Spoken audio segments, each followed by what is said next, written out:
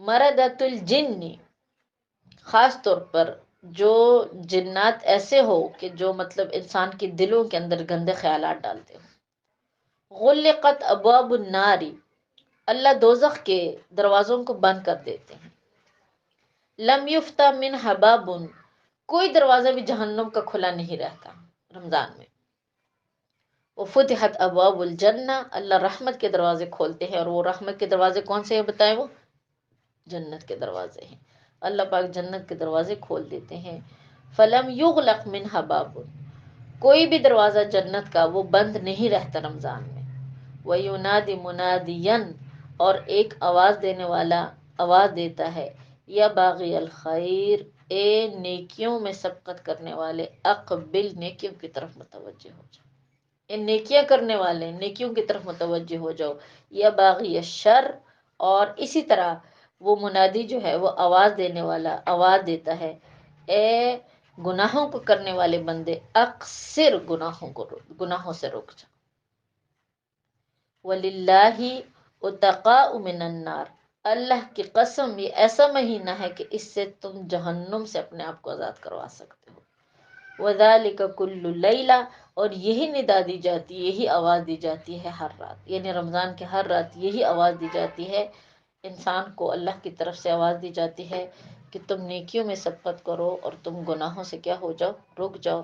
اللہ پاک ہمیں توفیق عطا کرے کہ اس رمضان کے آنے سے پہلے ہم اپنے آپ کو گناہوں سے روک دیں اور نیکیاں کرنے کے اللہ پاک ہمیں توفیق عطا کرے۔ وآخر دعوانا الحمدللہ رب العالمین۔